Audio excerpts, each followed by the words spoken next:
नमस्कार, सुप्रभात news MP के संध्या समाचार में आपका स्वागत है। खबर को शुरू करने से पहले आप सभी से निवेदन है कि इस वीडियो को लाइक करके चैनल को सब्सक्राइब जरूर करें। तो चलिए शुरू करते हैं आज शाम की मुख्य खबरें। बैक पॉलिसी नए सिरे से लागू, विद्यार्थियों को मिलेगी राहत, इन छात्रों को नहीं मिलेगा होमवर्क। मध्य प्रदेश में अब सभी शासकीय अशासकीय अनुदान प्राप्त स्कूलों में बच्चों के कंधे से बस्तों का बोझ कम किया जाएगा। इसके लिए नए सिरे से स्कूल बैग पॉलिसी 2020 को लागू कर दिया गया है। मध्य प्रदेश शासन ने राष्ट्रीय शिक्षा नीति के क्रियान्वयन के लिए मानव संसाधन विकास मंत्रालय और साक्षरता विभाग के निर्देश पर स्कूल में पॉलिसी के परिपालन में नई गाइडलाइन जारी की है। इसके तहत कक्षा 1 से 12 तक के छात्रों के स्कूल बैग का वजन निर्धारित कर दिया गया है। इसके तहत कक्षा 1 से 5वीं तक के छात्रों के बैग का वजन 1.6 से 2.5 किलोग्राम रहना चाहिए।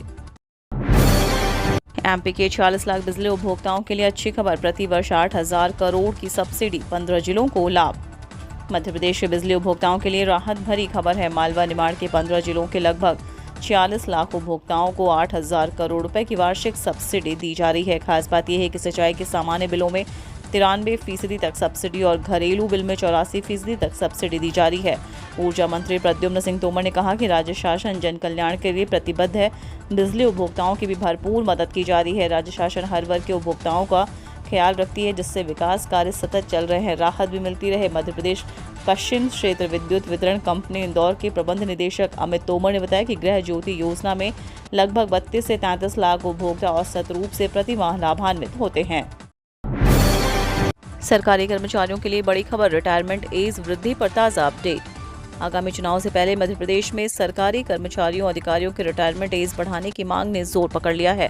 एक तरफ राज्य कर्मचारी कल्याण समिति ने सीएम शिवराज सिंह चौहान को पत्र लिखकर रिटायरमेंट की उम्र 62 से 65 करने की मांग की, वहीं दूसरी तरफ तृतीय कर्मचारी संघ और युवाओं ने इसका विरोध किया। मीडिया रिपोर्ट्स की माने तो प्रदेश में कर्मचारियों की उम्र बढ़ाने को लेकर विचार किया जा रहा है। हालांकि सरकार की तरफ से कोई आधिकारिक पुष्टि या बयान सामने नहीं आया है।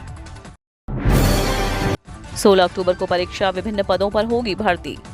एमपीपीएससी के उम्मीदवारों के लिए महत्वपूर्ण सूचनाएं हैं। Madhya Pradesh public service commission द्वारा डीएसपी रेडियो परीक्षा 2021 के लिए विज्ञप्ति जारी की गई है। इसके लिए ऑफलाइन पद्धति से ओएमआर शीट आधारित परीक्षा इंदौर, जबलपुर, भोपाल और ग्वालियर के परीक्षा केंद्र पर 16 अक्टूबर 2022 दिन रविवार को आयोजित की जाएगी। परीक्षा दोपहर 12 बजे से शुरू होगी, 3 बजे तक आयोजित होगी, जबकि प्रवेश पत्र एमपीपीएससी की वेबसाइट पर 7 अक्टूबर तक जारी कर दिए जाएंगे।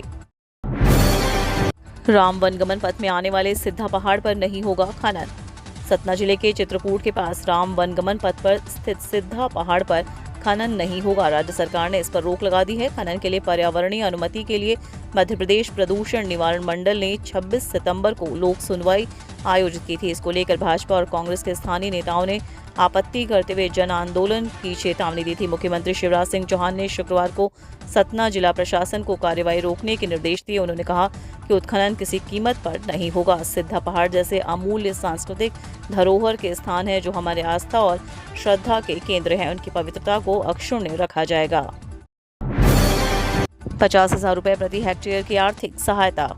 परंपरागत कृषि विकास योजना के तहत सरकार किसानों को जैविक खेती करने के लिए क्लस्टर निर्माण, क्षमता निर्माण, आदानों के लिए प्रोत्साहन, मूल्यवर्धन और वितरण के लिए 50,000 रुपए प्रति हेक्टेयर 3 वर्ष के लिए आर्थिक सहायता दी जा रही है। इसमें से 31,000 प्रति हेक्टेयर 3 वर्ष जैविक पदार्थों जैसे कि जैविक उर्वरकों, कीटनाशकों, बीजों आदि की खरीद के लिए दिए जाते हैं और शेष 8,800 रुपए प्रति हेक्टेयर 3 वर्षों में मूल्यवर्धन और विपणन के लिए दिया जाता है। इसके अलावा परंपरागत कृषि विकास योजना के माध्यम से क्लस्टर निर्माण एवं क्षमता निर्माण के लिए 3,000 रुपए प्रति हेक्टेयर 3 वर्षों के लिए वित्तीय सहायता भी प्रदान की जाती है, जिसमें एक्सपोजर विजिट और फील्ड कर्मियों के प्रशिक्षण शामिल है। यह राशि किसानों के खाते में डायरेक्ट बेनिफिट ट्रांसफर के माध्यम से वितरित की जाती है।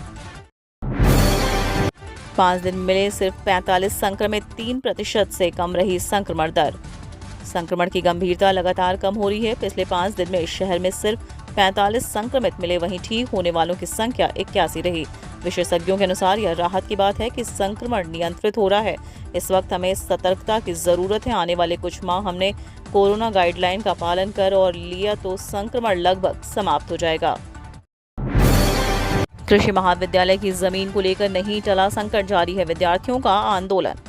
शासकीय कृषि महाविद्यालय की जमीन शासन द्वारा वापस न लेने के मुख्यमंत्री शिवराज सिंह चौहान के आश्वासन के बावजूद महाविद्यालय की जमीन से संकट टला नहीं है। विद्यार्थियों को अब भी लग रहा है कि एक तरफ आश्वासन है, लेकिन दूसरी तरफ से महाविद्यालय की जमीन सरकार लेकर इसे बेचना चाह रही है।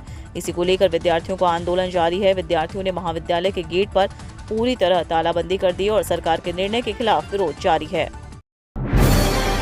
आज पीएम मोदी देश को समर्पित किए पहला स्वदेशी विमान वाहक पोत।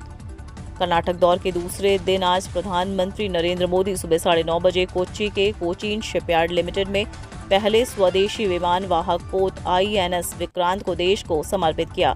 इसके अलावा पीएम ने नए नौसैनिक ध्वज का भी अनावरण किया। अब तक ब्रिटिश काल का ध्वज इस्तेमाल किया जा रहा था, अब इसे औपनिवेशिक अतीत से अलग और समृद्ध भारतीय सामुद्रिक विरासत के अनुरूप डिजाइन किया गया है। इस खास मौके पर प्रधानमंत्री के साथ नौसेना के तमाम वरिष्ठ अधिकारी और रक्षा मंत्री राजनाथ सिंह भी मौजूद रहे। 13 वैभव अमर रहे मां कार्यक्रम के लिए मुख्यमंत्री शिवराज सिंह चौहान पहुंचे। स्थानीय अभय प्रशाल में आयोजित कार्यक्रम 13 वैभव अमर रहे मां में विद्यार्थियों का उत्साह वर्धन करने के लिए मुख्यमंत्री शिवराज सिंह चौहान पहुंच चुके हैं। यहां 70 स्कूलों के 10,000 से अधिक बच्चे सामूहिक रूप से वंदे मातरम का गायन करेंगे। आयोजन का उद्देश्य नगर के विद्यार्थियों में देशभक्ति की अलख जगाने का है। आयोजक सांस्कृतिक एवं नैतिक प्रशिक्षण संस्थान है।